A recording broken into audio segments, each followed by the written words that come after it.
Assalamualaikum warahmatullahi wabarakatuh. Selamat malam pendengar Rama FM. Waalaikumsalam ya Pak Pram ya. Siap, pastinya alhamdulillah di kesempatan pada malam hari ini senang sekali Jafar di sini tidak sendiri karena juga sudah ada bintang tamu di malam hari ini dalam acara yaitu BIM bersama Inner Motivation. Salam sehat, salam tegar pastinya. Dan di malam hari ini sudah ada narasumbernya yaitu Bapak Dr. Andes Pram Prasetyo Ahmad MM dari Inner Motivation. Selamat malam Pak Pram. Selamat malam Mas Jafar. Alhamdulillah akhirnya bisa bertemu lagi ya Pak Pram setelah sekian lama. Apa kabar Pak Pram? Alhamdulillah kabar baik juga Mas Jafar. Kabar baik juga ya, amin. Alhamdulillah. Ini sibuk terus ya Pak Pram, setiap hari ini kegiatannya sepertinya terus banyak ya Pak ya. Iya. Oke, dan pendengar Rama FM Purworejo tentunya juga yang mau bergabung atau berkirim salam, mau juga bertanya tentunya seputar ilmu-ilmu yang nanti akan disampaikan oleh Bapak Pram Prasetyo Ahmad MM, dan juga di sini temanya akan sangat menarik ya, karena kita nanti akan membahas yaitu autobiografi tokoh atau pahlawan sebagai sumber inspirasi motivasi. Pastinya pahlawan ya bisa menjadi sumber inspirasi dan juga motivasi, dan juga bisa tentunya untuk kita menanamkan nilai-nilai nasionalisme dan juga kebangsaan. Dan kita akan tanya ini dengan Pak Pram, tapi sebelum materi yang akan disampaikan tentunya mungkin kita perlu juga ya mendengar apa yang mungkin kira-kira akan disampaikan oleh Bapak Pram Prasetyo Ahmad MM. Monggo Pak Pram. Terima kasih. Assalamualaikum warahmatullahi wabarakatuh. Para pendengar IRMM yang berbahagia, alhamdulillah kita ketemu lagi di acara BIM malam hari ini. Dan sebelum nanti kami akan sampaikan beberapa hal terkait dengan topik untuk malam ini, mungkin ada banyak ingin saya sampaikan. Beberapa hari yang lalu, sehari yang lalu ya, kita memperingati hari kebangkitan nasional ya. Satu momentum nasional yang sangat terkait dengan bagaimana kita memperingati momentum di mana ada kesadaran saat itu yang kemudian menjadikan kita ini memiliki kekasan karakter sebagai satu bangsa ya.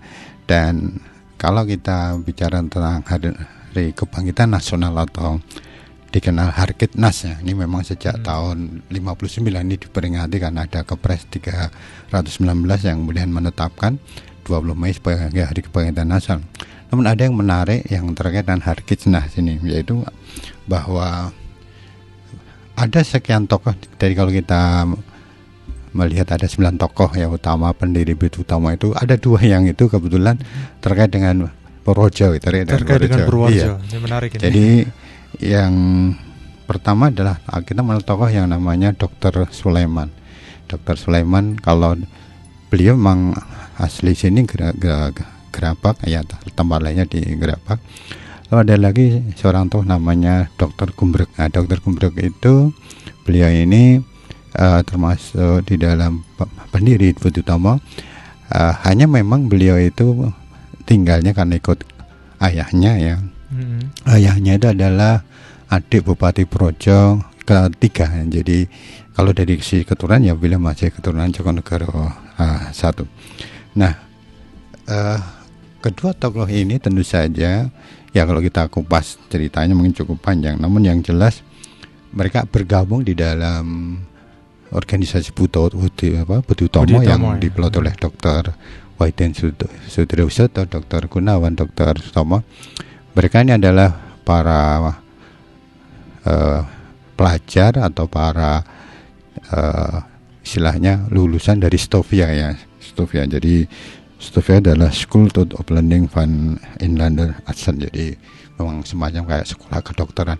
Namun yang juga harus dipahami, dosen pertama di Stovia itu adalah orang Purworejo juga. Orang Purworejo. Yaitu Dr. Citrawardoyo. Dr. Citrawardoyo. Beliau itu adalah dokter. Artinya para pendiri kebangkitan nasional ini boleh jadi ya bergurnya ke beliau itu ya. Pasti cukup banyak dosen yang dari Belanda, namun yang dari Indonesia yang terkenal adalah Dr. Citrawardoyo. Nah, ini kemudian kita paham juga karena beliau adalah kakek buyut ya dari Presiden ke-5 yaitu Baharudin Yusuf Habibie. Dan beliau lah yang kemudian meresmikan rumah sakit di Purworejo yang dulunya hanya pernah jadi nama Rumah Sakit Sarasusada dan kemudian menjadi Rumah Sakit Citro Wardaya. Dari dua tokoh ini memang yang dua-duanya cukup menarik. Yang pertama adalah Dr. Sulaiman, dan mungkin sekedar informasi, Dr. Sulaiman ini pernah juga diusulkan waktu itu sebagai nama rumah sakit umum daerah kita ya. Itu pernah ya, karena saya waktu itu juga ada tokoh lain yang istilahnya punya peran yang tidak kecil, yaitu Dr. Sutikno, sehingga waktu itu agar ya tidak ada yang istilahnya akhirnya waktu bupati saat itu almarhum Pak Marsaid itu kemudian memberi nama Sarasusada. Namun kemudian ketika yang dijadikan nama adalah Dr. Citro Wardaya, akhirnya beliau tokoh yang paling senior ya. Sudah tadi nggak ada yang istilahnya merasa punya jasa yang lebih. Nah, Dr. Sulaiman ini adalah wakil ketua dari Budi Utomo.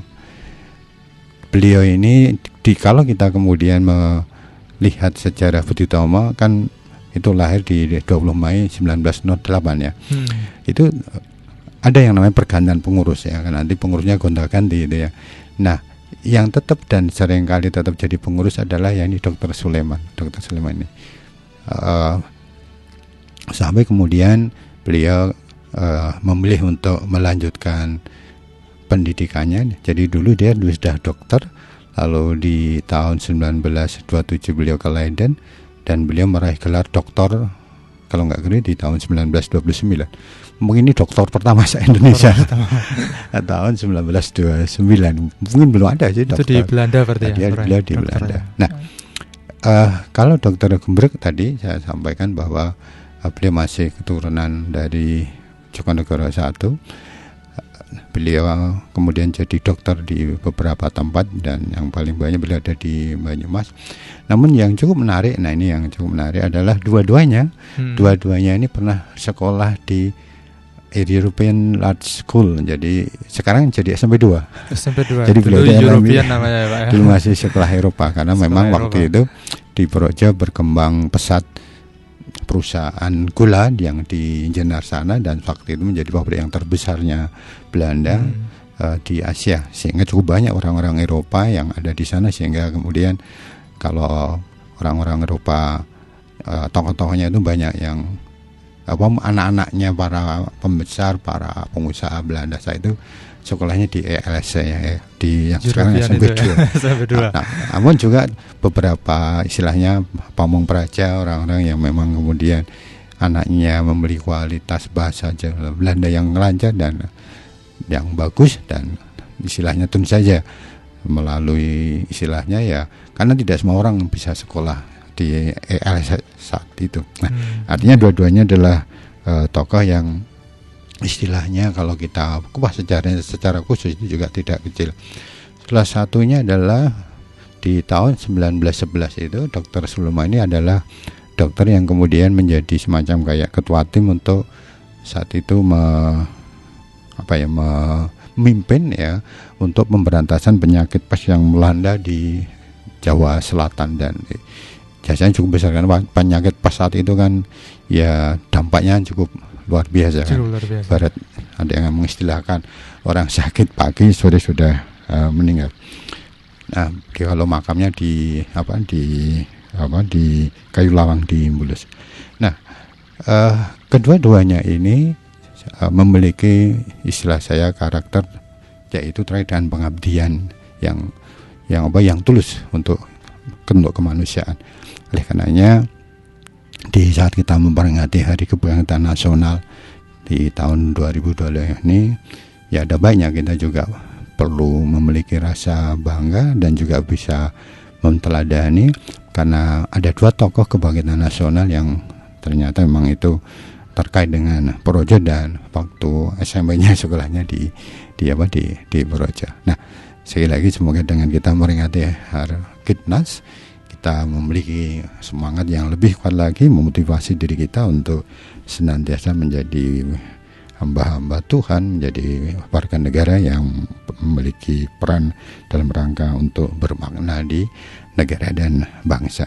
Itu Mas jawabannya. Oke, terima kasih Pak Pram ya, tentunya untuk penjelasan dan juga yang sudah disampaikan. Ternyata di Purworejo juga banyak sekali tokoh-tokoh yang dulunya itu berperan untuk jadi pendiri bangsa ya Pak Pram ya. Iya.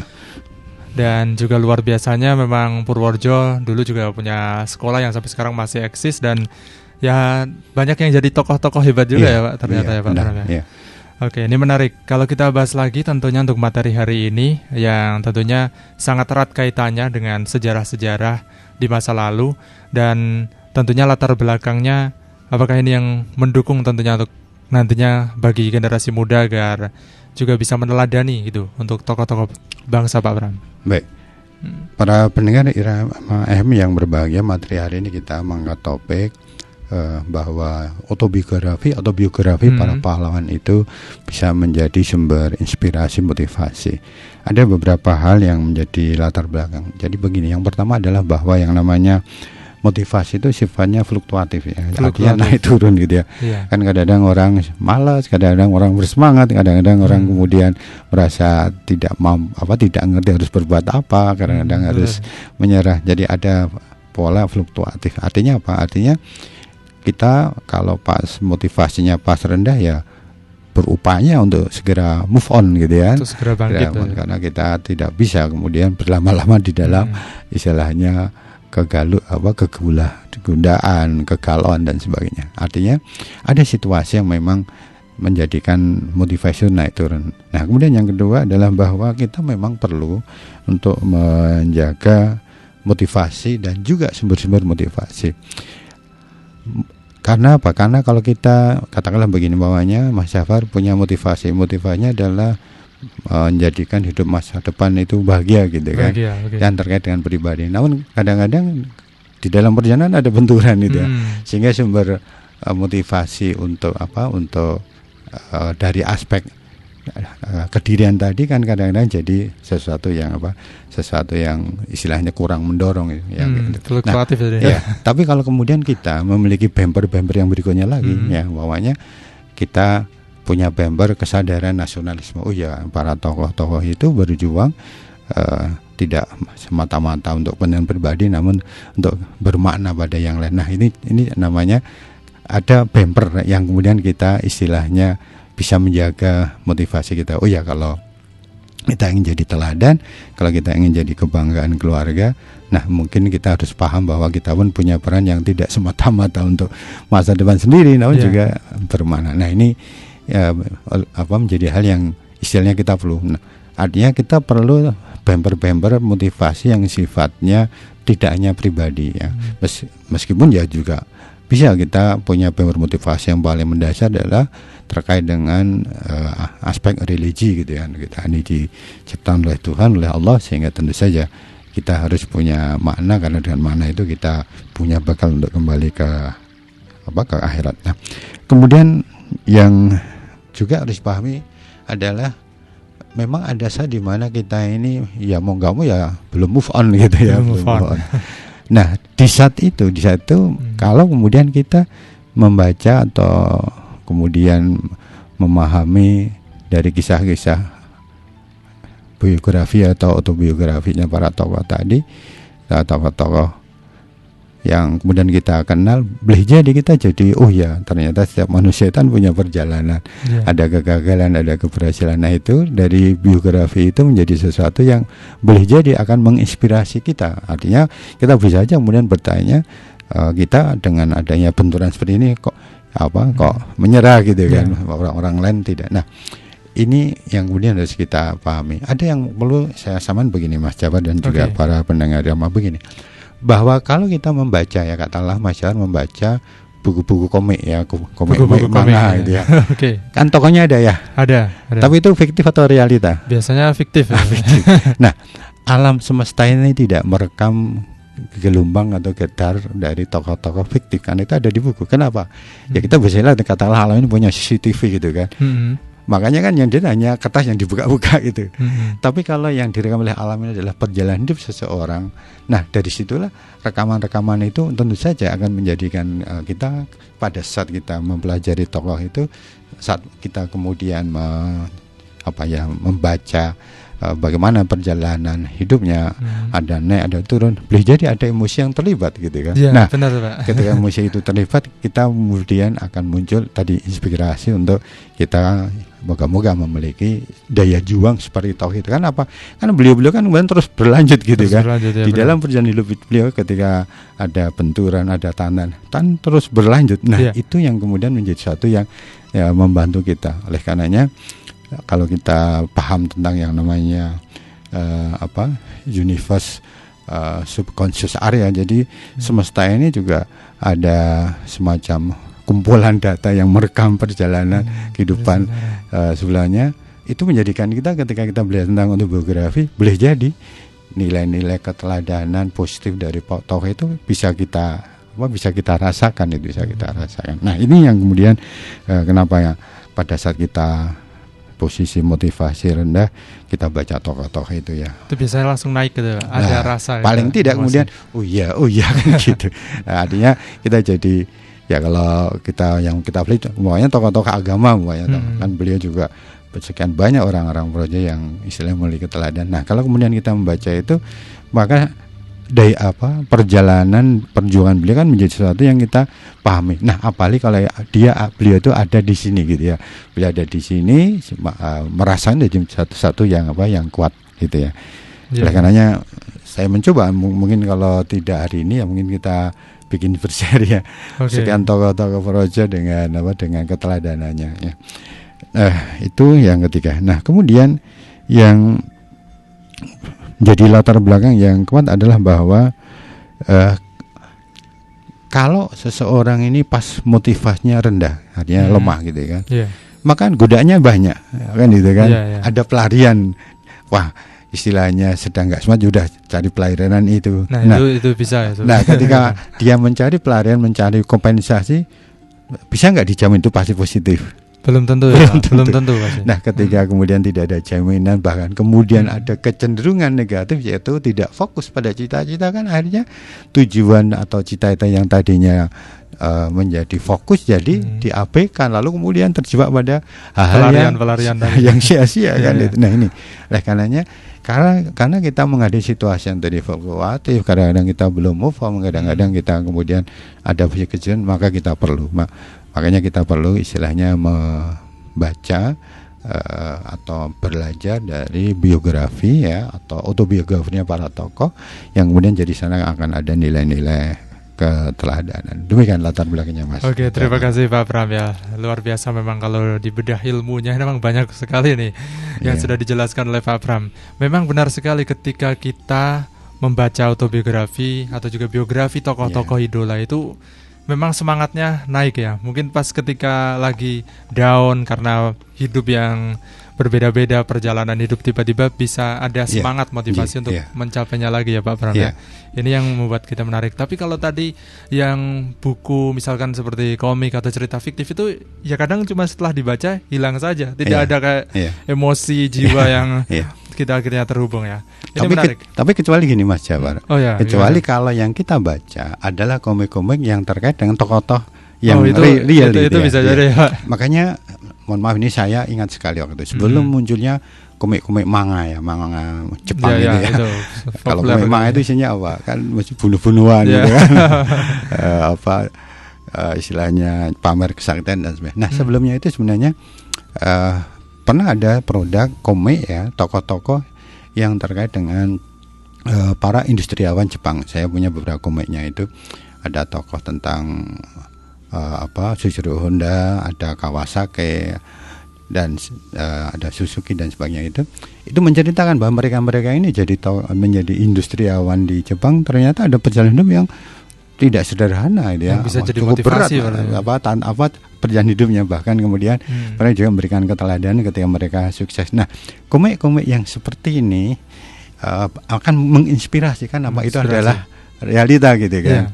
Makanya waktu itu ada yang mengulas begini, mereka jadi jadi jadi kuat. Nah ini kalau nanti orang-orang itu juga belajar tentang hebatnya orang-orang Jepang, nanti persaingan secara global berat. Makanya dibuat komik yang orang tidak lagi bicara tentang tokoh-tokoh itu, namun istilahnya tadi yang istilahnya hanya sekedar untuk permainan. Nah oleh karenanya kalau yang kita baca adalah komik atau tokoh-tokoh yang itu real, insya Allah meskipun bentuknya komik, namun itu menjadi tentang kondisi real. Nah ini insya Allah akan juga menjadi cara untuk kita memiliki motivasi. Gitu motivasi ya, Pak Pram. Oke, menarik ini. Kalau komik ternyata yang ada cerita tokoh atau perjuangan sejarah itu juga bisa menjadi motivasi. Bisa, ya. Kalau novel bagaimana Pak? Kan banyak juga anak-anak muda yang senang baca novel. Apakah itu novel bisa. Kan kadang ada yang fiktif juga. Iya.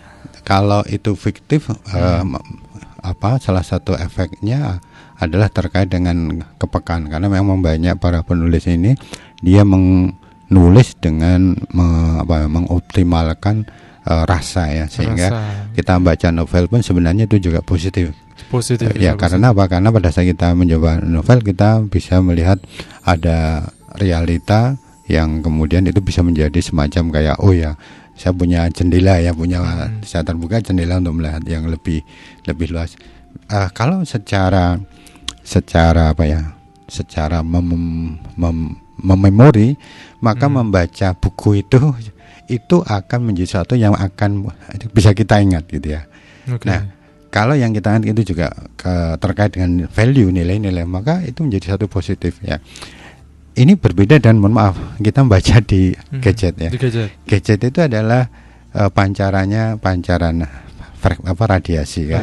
Karena ada blue light ya, lampu biru yang kemudian dipancarkan ke segenap layar, dan itu kalau kita baca maka sebenarnya itu tidak bisa kita ingat gitu ya. Karena kita sudah kecuali kalau yang pokok-pokok saja. Kenapa? Ya karena ini pancaran radiasi sehingga tidak terekam di dalam sistem otak kanan kita. Kalau kita membaca buku kan itu satu yang sifatnya kita dia sifatnya lembaran kertas, tidak memberikan radiasi. Begitu kita baca, kita rekaman itu jadi kuat gitu ya. Benar, Pak. Jadi kalau saya seringkali tetap menyarankan, kalau kita bicara tentang mencari pengetahuan dari gadget, itu harus kita pindah ke catatan gitu ya, ke catatan. Karena apa? Pasti akan lupa gitu ya. Mudah lupa. Sekarang umpamanya Mas Jafar dapat kiriman share-sharean di grup WA tentang tentang sesuatu yang positif gitu ya, entah itu terkait dengan agama, terkait dengan kesehatan. Lalu disimpan itu enggak dihapuskan. Kira-kira Mas Jafar buka lagi enggak? Sana udah ganti lagi ya. Sudah lupa. Karena memang apa yang direkam oleh kita dari gadget itu kita kesulitan mengingat ya. Maka hampir semua yang kita rekam, kita simpan, ya udah itu selamanya nggak akan dibuka-buka. Ya biasanya seperti itu Pak. Kebiasaan orang-orang sering seperti itu. Kecuali kalau buku tadi, karena buku itu begitu kita baca, kita bisa merekam di sistem di sistem otak kanan kita ya, tentu saja dengan beberapa kondisi. Terima kasih nih ilmunya Pak Pram menjelaskan tentunya terkait dengan memang membaca di buku bagaimanapun sampai kapanpun kayaknya buku tidak akan punah ya Pak Pram ya, meskipun teknologi sudah semakin dan menariknya maju. Beberapa negara Eropa sekarang ini mereka kembali menggunakan mulai meninggalkan gadget di dalam pembelajaran dasar. Kemudian kembali ke buku dan kembali ke papan tulis. Ini saya belum pelajari secara detail, namun yang saya pernah baca seperti itu. Ada beberapa negara-negara Eropa yang kualitas pendidikannya dianggap menjadi paling baik, itu ternyata sudah mulai mengurangi penggunaan gadget di pembelajaran di sekolah gitu ya. Kalau kita kan sedang hype-nya lagi marah-marahnya ya. Tiap guru tidak ngajarin yang beri tugas, jadi bingung sesuatu.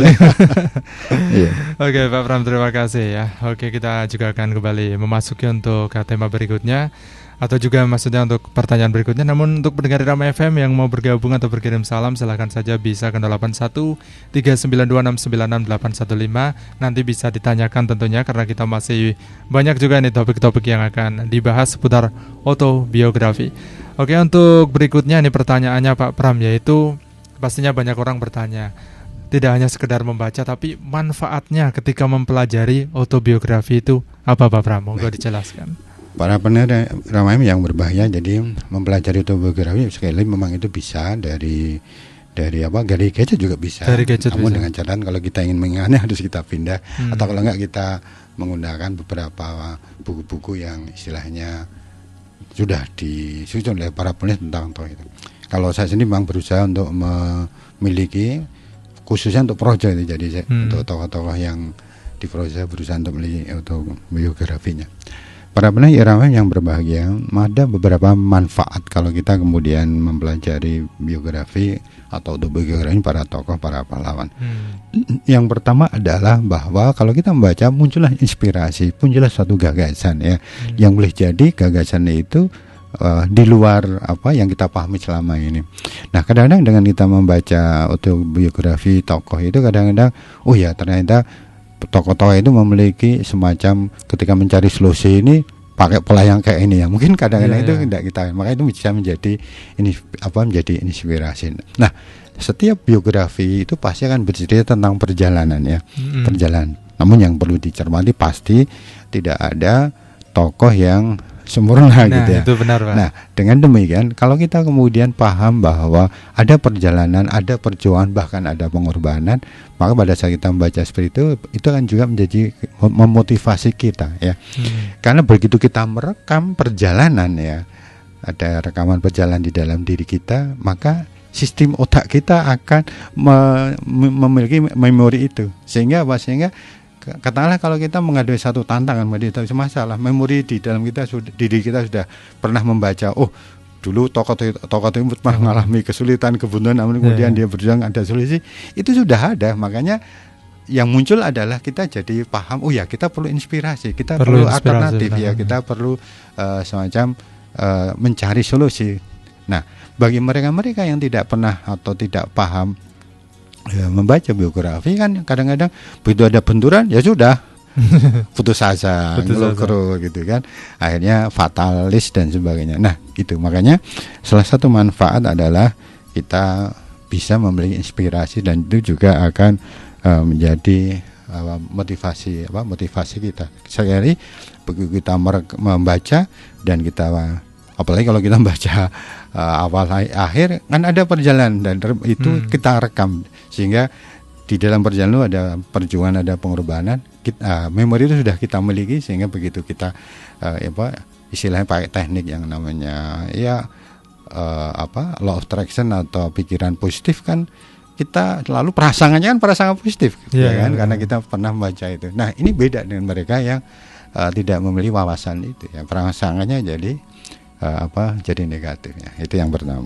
Yang kedua adalah bahwa kalau kita membaca biografi itu akan muncul di sana pembelajaran pada perjalanan yang nyata ya. Nah, ini beda tadi. Ini beda. Kalau dengan yang fiktif tadi kan itu tidak nyata. Kan tidak direkam oleh alam. Sehingga kalau kita membaca biografi kan itu perjalanan nyata, maka itu akan menjadikan di dalam diri kita kesadaran tidak semata-mata yang kita pahami adalah teori ya, tapi kan praktis prakteknya ya. Artinya ada best practice yang itu sudah dibuktikan oleh para tokoh yang kita baca biografinya. Artinya apa? Katakanlah umpamanya Mas Jafar itu ada tawaran pokoknya, ada diskusi yang satu diskusi dari orang yang istilahnya sukses ya karena dia ditopang oleh sekian macam sumber. Namun ada diskusi sebelahnya sukses dari orang yang istilahnya dari bawah. Kemudian dia pernah gagal lalu sukses. Kira-kira milih yang mana? Yang dari bawah itu kelihatan sampai sukses itu kan penuh perjuangan gitu nah, ya. Itu yang namanya belajar dari realita. Artinya apa? Kalau kita membaca autobiografinya para tokoh, maka kita belajar secara realitanya. Karena apa? Karena ada istilah bahwa pengalaman guru yang paling baik. Nah, Benar. kadang-kadang kita tidak harus ngalami, namun kita bisa belajar dari pengalaman orang lain. Jadi kalau kita sering ketemu tokoh-tokoh atau kita membaca biografi, kita jadi kita ini belajar dari pengalaman. Kadang-kadang kita nggak perlu ngalami, namun yang jelas Sudah kita belajar pengalaman. ya ada sekian orang yang telah menemukan asal kita begini gitu kan, kita konsisten, kita kemudian memberi keyakinan yang kuat dan sebagainya. Tentu saja kalau pernah terjadi boleh jadi kita pun juga akan berhasil. Nah, itu yang namanya bahwa kalau kita membaca biografi, kita belajar dari pengalaman nyata. Apalagi yang menarik lagi kalau kemudian kita menyempatkan berziarah ya pada makam tokoh itu. Itu nanti bagus lagi. Karena apa? Kita jadi sangat paham itu. Saya dekat dengan orang yang dulu pernah punya jasa ini gitu. Ada rasa mungkin emosional. Makanya kan pada saat kita memperingati Hari Pahlawan, memang ada baiknya kita perlu berziarah ke makam-makam para pahlawan. Tentu saja asal kita paham ceritanya kan, Nah, kemudian yang ketiga adalah bahwa ketika kita belajar biografi tokoh atau para pahlawan itu akan menumbuhkan di dalam kepekaan kita ya, istilahnya otak limbik kita itu yaitu empati dan simpati dan pemahaman yang kuat. Karena apa? Karena setiap biografi itu pasti akan bicara mulai dari latar belakang ya, kan tidak adalah biografi kok hanya bercerita tentang suksesnya gitu. Bahkan yang diceritakan adalah mulai dari kakek neneknya, perjuangan sang ibunya mendidik anaknya. Nah, itu menjadikan kita paham bahwa yang namanya orang-orang yang sukses, orang-orang yang jadi teladan, orang-orang yang jadi kebanggaan keluarga, nusa dan bangsa ini berawal dari sesuatu yang istilahnya serba perjuangan semuanya. Ada tantangan, ada kesulitan dan ada pengorbanan. Nah, ini menjadikan kita ada empati. Nah, empati itu kita jadi menghargai peran, kita punya kepekaan terhadap peran orang-orang di luar tokoh tadi ya. Maka dengan kita memahami empati tadi, maka pada saat kita membaca istilahnya biografi itu kita jadi sadar, orang sukses itu dia mungkin sendiri gitu kan. Kita perlu doa orang tua, kita perlu pengorbanan orang tua, sehingga muncul semacam kayak kesadaran bahwa kita nggak sendiri di dalam kehidupan ini ya. Kita masih bersama orang-orang yang kita cintai. Nah, artinya dengan memahami biografi itu seringkali muncul kesadaran bahwa kalau kita punya cita-cita, punya harapan yang kuat tentang yang datang, kita nggak sendiri. Kita bersama, kita masih bersama dan orang-orang yang perhatian dengan. Nah, dengan kita sadar kita tidak sendiri, pasti akan muncullah percaya diri gitu kan, percaya diri yang kuat ya. Jadi ini kadang perlu diingatkan memang ya. Kadang-kadang kita perlu ingat bahwa kalau orang itu sukses kan, sebenarnya tidak membahagiakan sendiri, membahagiakan diri sendiri kan. Pasti ada banyak orang yang begitu orang itu sukses ya, itu yang bahagia banyak yang bahagia kan, yang bahagia orang tua melihat aja nggak usah diberilah dia pun akan bahagia, temannya juga bahagia, alma maternya bahagia. Nah, ini yang kemudian menumbuhkan kesadaran bahwa setiap cerita di biografi itu kan bercerita tentang istilahnya stakeholder di luar kita yang itu juga sama-sama sesungguhnya mereka pun akan bahagia kalau kita kemudian sukses. Jadi kita nggak sendiri ya. Kita tidak sendiri. Kemudian yang keempat adalah bahwa kalau kita membaca biografi sesungguhnya kita itu juga memiliki wawasan budaya maupun nilai-nilai sejarah ya. Sekarang ini kayaknya kita memang perlu nih Mas Jafar, kita perlu memperkuat yang namanya elemen untuk karakter gitu ya. Elemen untuk karakter. Iya. Artinya apa? Kalau kemudian elemen karakter ya, unsur-unsur karakter itu kita ambil dari tokoh-tokoh yang real dan pernah ada, itu kan jadi satu yang mudah ya, karakter itu yang nanti akan membuat kita memiliki kepribadian, memiliki jati diri.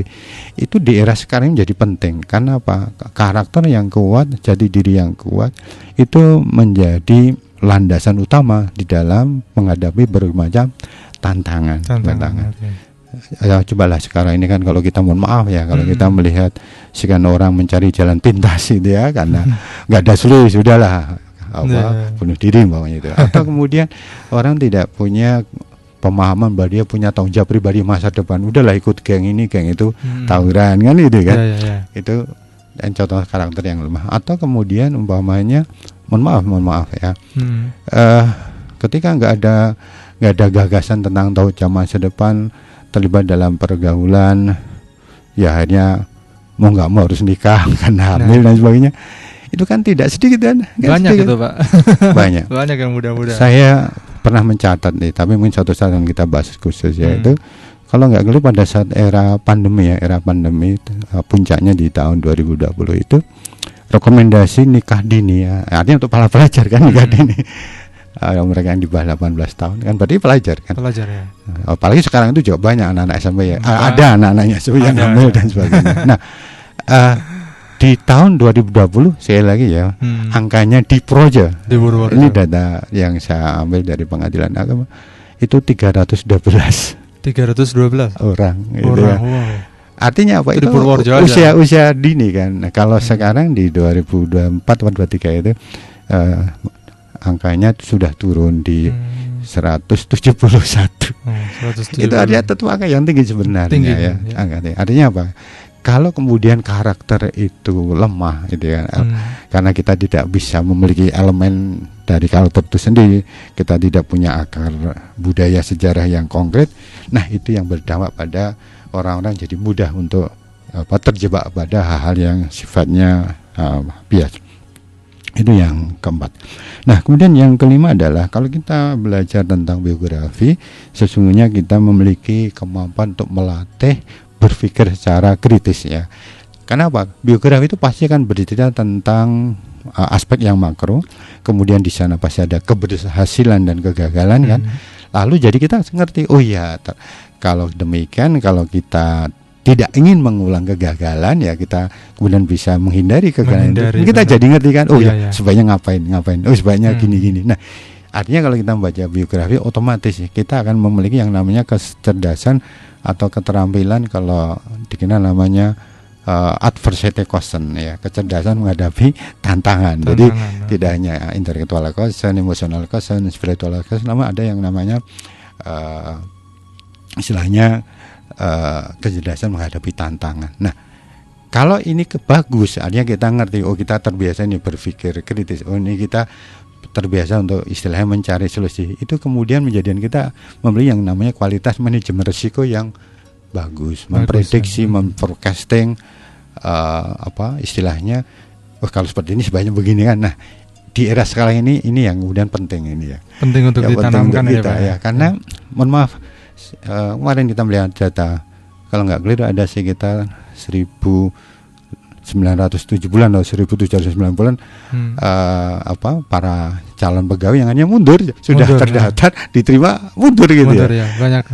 Yang mundur itu kadang-kadang ya kalau saya baca itu di media sosial, ada yang mundur bawahnya dia diterima jadi pegawai di satu kota ini, lalu penempatannya ternyata tidak di kota itu namun di kota sebelahnya. Itu menjadi mundur gitu gara-gara.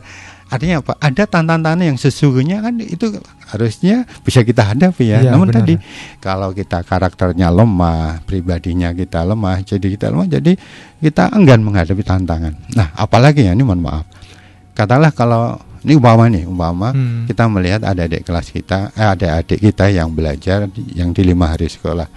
Ketika hari Sabtu Minggu itu tidak ada, hari Sabtu itu tidak ada kegiatan, kira-kira di rumah itu dia melakukan kegiatan positif atau kita nggak bisa punya jaminan. Ya, tapi kan paling sering akhirnya bermain gadgetnya. Anak zaman sekarang. Sehingga dia membangun eksklusivitas ya, enggan bergaul. Kan harapannya sebenarnya begini, kalau dulu kan katakanlah kalau kita sekolah ya pulang jam 1 jam 2 kan masih ada waktu untuk bermain, bersosialisasi kan. Sekarang tidak ya. Hari-harinya diisi dengan kesibukan intelektual yang memberatkan. Efeknya apa? Hari ke-6 ketika saatnya kita harus berinteraksi ya nggak mungkin juga kan. Nah, sekarang ini memang ada kondisi di mana banyak tipe anak-anak yang ya dikenal sebagai generasi strawberry, namun tadi mereka punya sifat eksklusivitas, menutup, sehingga kalau ada tantangan ya lebih baik menghindar gitu ya, lebih menghindar. Lebih baik menghindar. Iya, sudahlah nanti Bapak Ibu yang punya anak-anak di SMP SMA kan kalau ada tamu itu kan kira-kira anak-anak berebut untuk membuka atau berebut untuk menghindar. menghindar gitu. Ya, tentu tidak semuanya. Namun yang jelas kalau kita kemudian istilahnya membaca biografi lalu kita bisa berpikir kritis, kita punya kecerdasan menghadapi tantangan, adversity quotient, maka kita akan punya kebiasaan untuk survive tantangan itu kita hadapi, bukan untuk kita hindari. Nah, sifat kritis inilah yang sekarang kadang-kadang masih belum nampak di hasil pendidikan kita. Apalagi kalau ya sekali mohon maaf ini umpamanya Indonesia ini kalau nggak keliru di data hari ini yang saya baca itu kita ini negara yang PHK-nya tertinggi se-Asia. Jadi kalau disebut sebagai tingkat pengangguran di Asia gitu katanya kita paling tinggi. Artinya itu persentase ya.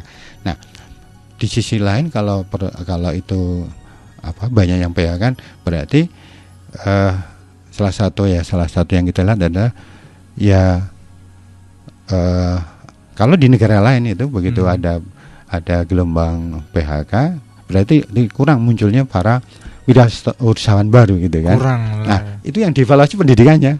Nah, kalau kita makanya ada yang bertanya apa sih yang dilakukan oleh pemerintah ketika kita ada banyak PHK. Kalau kemudian ada yang mengatakan itu solusinya job fair gitu kan, pameran bursa kerja. Pameran bursa kerja itu rata hanya untuk mengisi pegawai yang pensiun gitu kan, ganti yang baru. Namun dalam konteks angkatan kerja kan tetap yang tidak terserap tetap banyak ya. Oleh karenanya memang kalau kita kembali ke kualitas diri tadi, memang kita tidak sekedar mengasah kemampuan intelektual, emosional, spiritual, namun juga tadi ada kecerdasan menghadapi tantangan, dan boleh jadi dengan membaca biografi itu akan bisa lebih terasa. Nah, yang terakhir, salah satu manfaat mempelajari biografi adalah itu bisa menjadi cermin diri. Artinya kita jadi sadar, oh ya kalau kita ingin bahagia besar, pasti kan perlu perjuangan besar ya, perlu pengorbanan besar. Jadi jadi sadar, oh ya kalau gitu saya jangan sia-sia, jangan seenaknya, jangan hanya main-main saja. Pokoknya gitu kan. Sekarang coba kalau saya cermati makanya sekolah 5 hari sekolah gitu kan. Liburnya berapa coba? Setahun hari minggunya berapa hari? Banyak. 52 hari kan? Ya karena sebulan itu 4 hari kan, kalau 12 kali itu. Kemudian Sabtunya kan juga hitungannya mungkin 52 hari. Sudah berapa hari? 52 tambah 5 dan sudah 104 gitu kan. Ditambah libur tanggal merah dan kalender akademik ya kan. Pas pendaftaran tidak masuk itu 65 tambahnya. Jadi anak-anak sekolah 5 hari sekolah itu liburnya ya hampir 169 hari. Padahal setahun berapa? 350 hari, 60 hari kan. Berapa persennya itu ya. Nah, apa sebenarnya itu kita akan memiliki kesiapan untuk menyiapkan generasi yang hebat? Menurut saya enggak gitu ya. Apalagi kalau ada nanti kita buat kajian tentang dampak-dampak negatif. Sekolah 6 hari gitu Pak. Kalau saya iya, karena daya tahan konsentrasi anak level SD itu sekitar 4 jam, SMA itu 5 jam, kalau SMA itu 6 jam. Setelah itu fatigue, otak itu nggak akan bisa ya.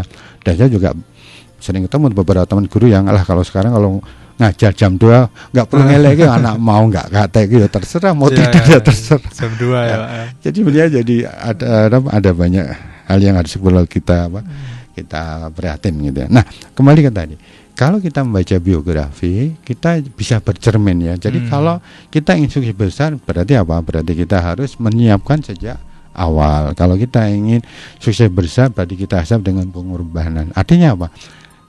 Dengan demikian, waktu yang tersedia ini ketika kita sedang belajar umpamanya, ya kita optimalkan untuk bisa mengasah diri kita, tidak terjebak untuk melakukan hal-hal yang sia-sia gitu ya. Maka itu jadi cermin. Kenapa? Biografi itu udah bercerita realita gitu ya. Dan kita begitu diceritain, oh iya ya ternyata kalau kondisi pas begini ceritanya seperti itu, kalau ini begini ya. Oleh karenanya dengan kita melihat membaca biografi biasanya kita jadi paham bagaimana segera kita ini move on pada saat kondisi-kondisi yang kita drop gitu ya, dan itu jadi term untuk kita. Itu Mas Jafar. Pak Pram ya, terima kasih penjelasannya tentang manfaat mempelajari autobiografi. Memang benar sekali, tentunya dengan kita mempelajari tokoh-tokoh yang sudah lebih dulu berpengalaman di bidang-bidang yang masing-masing, tentunya kita jadi tahu, kadang tanpa perlu mengalami yang kelihatannya sulit-sulit, kita pun sudah mempelajari, ternyata kita bisa menghindari yang seperti itu, dan untuk kita berkembang dengan mengikuti perjuangan-perjuangan yang tokoh-tokoh dilakukan di masa lalu. Namun apakah ini sama Pak Pram? Misalkan ini kita mempelajari tokoh-tokoh yang mungkin telah tiada dengan nilai-nilainya. Terus kita sekarang kan banyak nih anak-anak muda yang ngefans sama mungkin yang perjuangannya heroik juga dari pemain bola atau apa. Itu sama nggak Pak sama mempelajari seperti ini, autobiografi? Iya, hanya kalau kita katakanlah kita paham ya, karena begini, biografi itu kan pasti, autobiografi pun pasti akan bercerita prolog dan epilog ya, artinya bercerita tentang sebelumnya, saat ini, dan sesudahnya gitu kan. Nah kalau kita mempelajari yang sekarang, katakanlah ini ada tokoh sepak bola X itu ya, yang berjuang, kita kan gitu taunya dia hari ini berjuang. Epilognya bottlenecknya kan kita belum tahu gitu. Nah itu yang kadang-kadang itu menjadi kelemahan kalau kita mengidolakan tokoh yang sekarang masih hidup, masih produk masih itu. Tapi ya itu tetap ada bagusnya. Kalau kita kemudian ngerti, ternyata dia sebelum jadi seorang pemain yang handal, dia latihannya sekian. Ini yang kadang tidak diungkap oleh media ya. Ada ini ternyata ketika kecil dia latihannya dari istilahnya prihatin yang seperti itu. Lah yang sering kali dicatat aja suksesnya itu kan. Atau Mbak Bola ini punya villa ini, punya kaya pesawat ini. Nah, sehingga orang itu taunya kalau lihat tokoh yang sekarang itu taunya instan gitu kan. Nah, ini yang kemudian kurang mengangkat jiwa kita untuk istilahnya memiliki daya perjuangan yang hebat. Namun ya tetap ada positifnya menurut saya. Namun tidak sebagus kalau kita bicara biografi, kan dia bicara tentang prolognya sebelumnya kayak apa kondisi, dan kemudian epilognya. Gitu ya. Oke. Dan kita juga tentunya akan lanjut lagi untuk ke pertanyaan berikutnya. Jadi apakah yang bisa diteladani dari tokoh-tokoh pahlawan, apakah karena perjuangan yang gigih dan rela berkorban untuk negara, atau ada hal lain yang mungkin tentunya bisa diteladani Pak Pram? Baik, benar-benar yang berbahagia. Memang kalau kita bicara tentang pahlawan itu sangat banyak ya. Namun saya mungkin hari ini dan minggu depan ya kita akan bahas terkait dengan motivasi keteladanan dari para, mungkin ya pertama pahlawan-pahlawan nasional yang sudah ditetapkan oleh presiden, dan juga para tokoh-tokoh yang mungkin sekarang masih proses jadi pahlawan, atau mereka-mereka yang belum diproses ya. Artinya punya jasa besar, autobiografinya tidak sedikit ya, karena banyak penulisnya. Jadi kadang-kadang kalau kita baca autobiografi itu bisa berbagai penulis yang nulis gitu ya. Nah, kalau kita belajar dari tokoh-tokoh tersebut ya, makanya ada beberapa nilai yang itu bisa untuk motivasi. Yang pertama begini, bahwa para pahlawan tadi, para tokoh tadi itu biasanya hampir semua itu memiliki keinginan yang kuat untuk hidup bermakna bagi nusa dan bangsa. Jadi itu jadi landasan. Kenapa? Karena ternyata ada juga banyak kajian. Kalau orang ini landasan motivasinya adalah keinginan untuk memiliki berbuat kebaikan, energi tubuh itu akan lebih bagus gitu ya. Lebih bagus ya. Jadi kalau kita bicara tentang energi tubuh, kemudian kita bicara tentang inner motivation ya, dorongan motivasi dari dalam, itu ternyata itu akan bagus ketika kita punya keinginan untuk bermakna, berguna, bermanfaat untuk sesama atau yang lainnya atau bangsa negara. Berbeda dengan kita bermakna pada kinanya untuk diri sendiri maunya ya. Maka di dalam konteks psikosomatik itu ya, penyakit fisik yang penyebabnya adalah psiko, itu ada yang menarik, umpamanya begini. Ini contoh umpamanya, ya kalau masih muda mungkin berbeda. Tapi kalau ada orang tua yang kemudian dia mengeluarkan kalau bangun badannya pegel-pegel kabeh gitu ya. Ya bisa jadi karena faktor keletihan hari kemarin. Namun di dalam konteks psikosomatik biasanya itu adalah tipe orang tua yang keinginannya adalah kembali kayak anak-anak gitu ya.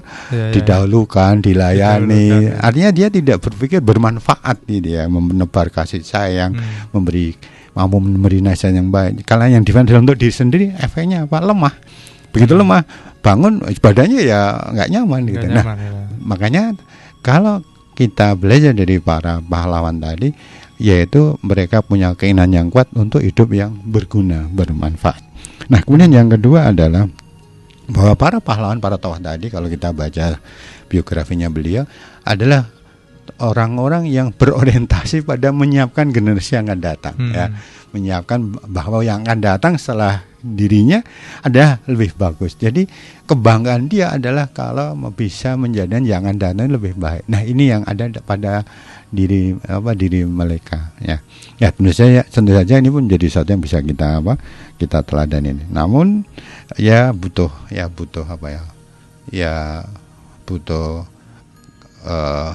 effort, dorongan yang kuat agar kita pun ya istilahnya kalau ingin seperti mereka kan, wah berarti harus punya wawasan yang luas gitu kan. Karena tadi bahagia yang diorientasikan bukan pribadi namun yang lebih luas. Nah, kemudian yang ketiga adalah ini yang menarik, yaitu sebagian besar tokoh-tokoh ini itu fokusnya adalah berguna, sehingga mereka tidak ada, setahu saya dari tahun ini yang hobinya nyiapkan harta benda untuk anak turunan sampai 7 turunan. Ada. Makanya menarik ini Mas Jafar dan juga para pendengar FM. Ya, kalau saya ini berkaca dari tokoh-tokoh yang ada di Projo itu.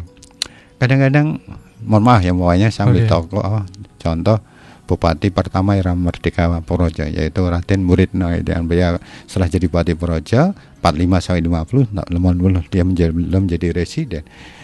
Kalau ditanya semuanya sekarang makamnya di mana, nggak ada yang tahu, banyak yang tidak tahu. Dan kalau kita tanya istilahnya duriahnya, keturunannya agak sulit karena apa? Putra-putra beliau itu jadi orang-orang biasa. Jadi mungkin sukses saja gitu. Kalau sukses kemudian mesti mikirkan makam gitu. Tadi sama juga dengan tokoh hebat Kutarjo, Bupati Kutarjo yang ke-8 atau ke-9, yaitu Purboatmojo. Sama itu makamnya ya gitu-gitu aja. Duriahnya enggak ya kalau duriahnya itu hebat kan pasti dibikin yang makan yang bagus gitu kan.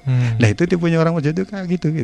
Jadi tidak, ketika dia menjadi tokoh itu tidak berpikir untuk menyiapkan harta untuk keluarganya. Ya, namun yang jelas pasti kita bangsa dan negara sangat paham tentang jasa beliau. Namun yang kita ambil dari ketahuan mereka itu seperti itu. Nah, kemudian yang keempat adalah rata-rata para pahlawan tadi memberi keteladanan, yaitu mereka bekerja, berjuang, berkorban di atas rata-rata manusia kebanyakan ya. Mungkin tidurnya aja kurang, namun kemudian belajarnya jadi sangat luar biasa. Kemudian istilahnya apa yang dia berikan adalah sesuatu yang sangat lah. Jadi kalau kita maupun anak-anak kita yang belajar, yang para mahasiswa yang sedang belajar, kalau kita yang jadi orang yang hebat ya pasti kita siap ketika kita diberi kesempatan untuk bertanggung jawab yang lebih besar ya. Menjadi ada peran yang kemudian buat kita bisa berlatih banyak. Artinya apa? Banyak orang-orang hebat itu mengajarkan pada kita harus berjuang di atas rata-rata ya. Jadi kalau kita hanya rata-rata ya biasa aja, belajar ya sekenanya, sebisanya, yang penting naik kelas. Ya mana mungkin jadi hebat kan. Nah, oleh karenanya kalau kita belajar di biografi akan muncul itu ya. Gambaran bekerja keras. Nah, kemudian yang kelima adalah kesediaan untuk berjuang dan berkorban untuk bangsa dan negara. Nah, ini yang kemudian orientasinya itu nasionalisme ya. Orientasinya itu adalah bangsa ya. Nah, ini kadang-kadang sekarang agak sulit gitu, apalagi kalau sudah, mohon maaf, kita ketemu dengan kelompok, kita ketemu dengan partai, kita ketemu dengan istilahnya ya pendukung ini itu kan, orientasinya kan akhirnya ke arah nasionalisme itu kan tidak banyak ya. Sebagian besar masih terkait dengan pencitraan untuk kepentingan dirinya, kepentingan grupnya, kepentingan kelompoknya. Nah, orientasi yang nasionalisme ini yang kadang-kadang sekarang ini istilahnya perlu kita perjuangkan. Nah, para pahlawan itu orientasinya ke sana. Makanya kalau kita melihat atau membaca biografinya, mereka tidak bicara tentang kepentingan kelompok ketika mereka itu hebat, tapi yang mereka tonjolkan, yang mereka teladan adalah bahwa mereka ini adalah berorientasi pada kebangsaan, pada bangsa. Kalau saya baca di tokoh-tokoh seperti umpamanya Kasman, beliau kan partainya kita paham, lalu kemudian namun beliau tidak kemudian istilahnya berjuang hanya untuk kepentingan partainya. Ya, catatan yang saya baca di sini adalah orientasinya tetap ke arah nasionalisme. Ya. Nah, kemudian yang keenam adalah, ini yang diteladankan oleh para tokoh tadi adalah mereka itu memiliki yang namanya daya tahan dan ketegaran yang luar biasa. Artinya kalau kita paham bagaimana yang diceritakan oleh di biografi itu, kan ada momen-momen yang krusial gitu ya. Benar sekali. Kalau kemudian kita istilahnya kita terapkan pada diri kita, kalau seperti itu kayak apa ya? Namun mereka ternyata memiliki ketegaran yang luar biasa. Artinya apa? Kita jadi terpacu untuk memberikan yang terbaik ya. Saya belum seperti itu. Jadi kalau saya hanya seperti itu ini kan ya kita belum seperti itu, sehingga kita akan berusaha yang memberikan yang terbaik. Nah, dengan kita menunjukkan yang terbaik, kita jadi sadar, saya punya potensi ternyata. Nah, itu ya. Jadi nilai-nilai ketegaran para pelayan itu menjadikan kita bisa paham ada potensi yang besar di dalam diri kita. Kemudian tentu saja para tokoh, para pahlawan tadi itu memiliki keteladanan tidak hanya untuk keluarga, namun juga untuk bangsa dan negara. Nah, ada juga yang kalau kita cermati dari beberapa biografi itu adalah rata-rata mereka itu berpikir untuk berorientasi jangka panjang. Ya. Dia pikirnya adalah jangka panjang ya. Jadi banyak katakanlah W.R. Supratman itu.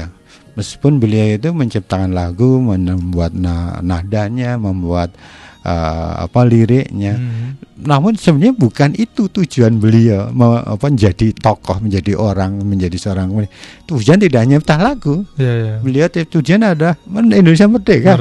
Aslinya itu harapannya. Iya, karena makanya pada tahun 1938 ketika beliau sakit ya setelah di penjara, beliau menulis pada sahabatnya seorang wartawan bahwa saya yakin 10 tahun lagi Indonesia merdeka. Tahun 38 itu. Merdekanya tahun berapa? 45 kan? 45. Ternyata belum 10 tahun sudah merdeka. Namun artinya apa? Beliau itu kita kenal sebagai seorang komunis ya, menciptakan lagu 6. Sekali lagi cita-cita beliau itu bukan bikin lagu itu, tapi merdeka. Nah itu. Jadi para pahlawan itu mengajari kita tentang tujuan jangka panjang, bukan jangka pendek. Nah kemudian juga mereka yakin dengan harapan ya, jauh dari rasa cemas atau ketakutan. Nah kemudian ada lagi sifat yang kemudian bisa kita teladani dari mereka adalah sifat yang tidak egois, tidak menutup diri, siap untuk jadi pembelajar yang hebat. Kemudian para tokoh itu juga ngajari tentang kesetiaan, kecintaan pada peran, pada tugas, pada profesi, dan rata-rata kemudian mereka itu berdisiplin, konsisten dengan profesinya. Nah kemudian yang istilahnya juga perlu kita teladani dari beliau adalah beliau rata-rata para pahlawan ini mereka tidak bicara tentang pencitraan ya. Ketika mereka eksis itu yang dipikirkan adalah berjuang dan berjuang gitu ya. Tidak kemudian ingin namanya dilulukan itu ya, tidak nampak dari para tokoh itu. Mungkin itu Mas Jawa dan juga para pendengar MAM. Kita mungkin akan lanjut di pertemuan yang akan datang. Sekali lagi apa yang saya sampaikan semoga menjadi inspirasi, menjadi gagasan untuk para pendengar, dan insya Allah kita akan teruskan di momentum yang akan datang, kesempatan PIM yang akan datang. Kita akan fokus ke tokoh-tokoh yang Purworejo yang itu bisa menginspirasi. Nah, ini kita belum bahas. Cukup banyak nih tokoh. Banyak sekali. Oke Pak Pram, ini ada juga untuk pertanyaan mungkin bisa dijawab terlebih dahulu sebelum nanti kesimpulan yang bisa disampaikan. Ini ada Narti, selamat malam Pak Pram. Selamat malam Mbak Narti, Bu Narti. Ini mau tanya saja ya, karena suka membaca. Karena untuk membaca buku sejarah itu kadang khawatir ketika sejarahnya tidak sesuai atau mungkin ditulis oleh para pemenang. Nah ini belum tentu benar. Nah kemudian kalau kira-kira kalau di Purworejo ini membaca buku-buku sejarah yang bagus, terutama tokoh Purworejo itu ada atau tidak Pak Bram? Terima kasih. Baik, Bu Nadi. Jadi yang pertama memang kalau kita kemudian hanya berpikir sejarah pasti ditulis si pemenang gitu ya, no problem. Kenapa? Yang kita lihat tadi perjalanan. Perjuangan itu kan, yang kita ambil adalah keteladanan itu. Enggak masalah siapa yang nulis. Hanya saja memang seperti saya umpamanya ketika kita belajar sejarah, maka saya harus punya referensi yang banyak ya. Jadi kalau mau belajar sejarah, sekarang umpamanya kita belajar tentang sejarah, saya biasanya pertama kalau itu sejarah ya, saya akan baca referensi buku-buku yang ada. Yang kedua belajar dari babat atau yang ditulis dalam tulisan-tulisan kuno. Nah, bulan saya juga punya komunitas untuk mocopatan, karena yang dibaca itu sebagian masih babat. Yang ketiga adalah cerita-cerita rakyat ya, cerita rakyat. Nah yang keempat ini yaitu peninggalan yang bisa kita lihat, karena dari peninggalan itu akan nampak ya, tentu saja peninggalan tidak harus berupa senjata keris, namun juga bangunan-bangunan ya. Makanya kita mengenal tokoh kayak Congonegoro kan ada sekian banyak bangunan yang beliau tinggalkan yang bisa kita manfaatkan, ada jalan, ada irigasi, ada dam dan sebagainya. Nah yang kelima adalah ziarah. Dengan kita ziarah biasanya kita akan bisa lebih menyimpulkan. Nah jadi sekali lagi kalau kita ingin belajar sejarah, sebaiknya kita punya banyak referensi ya. Berarti ya. Seperti saya mencoba kita belajar tentang Diponegoro. Wah itu bukunya banyak banget ya yang harus kita baca, karena biar tadi kita imbang ya, imbang. Karena Diponegoro itu kan ditulis banyak beliau sendiri menulis ya, lalu Congonegoro nulis, lalu Keraton Jogja nulis, Solo nulis. Enggak apa-apa kita baca semuanya, nanti akan muncul semacam benang merah ya, yang menghubungkan itu. Itu yang terakhir. Dan pertanyaan. Kemudian pertanyaan kedua adalah di mana sih kita bisa buku-buku baca ya kalau di Purworejo itu Pak? Ya boleh jadi di perpustakaan itu ada ya. Biasanya ada Pak? Iya, setahu saya ada. Dan kedua yang saya lihat adalah di Art Center, cuma Art Center yang ada di dekat Pendopo itu. Karena di sana ada beberapa buku yang saya lihat ya, termasuk ini yang di sini ini buku ini hampir semua di Art Center ada ya. Tapi kalau mungkin boleh membaca yang ada cerita Mr. Kasman, Mr. Law itu di sana ada. Jadi kalau umpamanya di perusahaan nggak ada, boleh jadi nanti di Art Center itu di Art Center ada. Jadi kalau sekali lagi kalau saya sarankan sejarah itu kita nggak masalah baca dari siapa saja, yang penting adalah keteladanannya. Namun yang penting kita istilahnya punya sumber yang banyak. Nah saya ingin menyampaikan pada Bu Nardi dan juga para pendengar, mumpung kita cerita sejarah ya. Jadi kalau ini ya, ilustrasi aja, Mas Jafar berdiri. Lalu disuruh melompat, kira-kira lompatannya bisa berapa meter dari posisi berdiri itu? Dekat soalnya. Ya, semeter ya. Ya. Kalau Anda ingin punya lompatan jauh lebih dari semeter, harus ngapain? Persiapan lari ya. Lari maju atau mundur, ancang-ancangnya. Mundur dulu. Mundur kan? Itu sejarah. Jadi mereka yang membaca sejarah, dia akan bisa memberikan lompatan lebih jauh, punya forecasting lebih jauh, punya antisipasi lebih bagus. Dan itu kalau anak-anak kita, pelajar kita masuk kita belajar sejarah, maka dia akan bisa memprediksi kalau hari ini saya malas ya pasti sukses saya kecil, tapi kalau kita ingin sukses besar pasti harus ini saya berjuang beruang yang lebih besar. Nah itu makna hikmah kalau kita belajar sejarah ya, Pak. Gitu ya. Oke, terima kasih pastinya untuk yang sudah bertanya tadi, dan juga memang sudah waktunya berakhir, tapi terima kasih banget untuk Pak Pram tentunya bersama Inner Motivation dengan ilmu-ilmu yang sudah disampaikan di kesempatan malam hari ini. Sampai jumpa lagi Pak Pram di lain kesempatan. Terima kasih. Oke, dan juga tentunya untuk pendengar Rama FM tetap di 88,5 MHz Rama FM Purworejo, karena setelah ini akan ada program acara Harmoni Keroncong. Selamat malam, selamat mendengarkan. Assalamualaikum warahmatullahi wabarakatuh. Waalaikumsalam warahmatullahi wabarakatuh.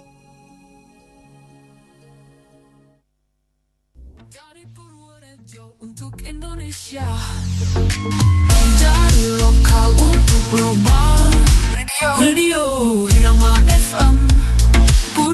Jogjo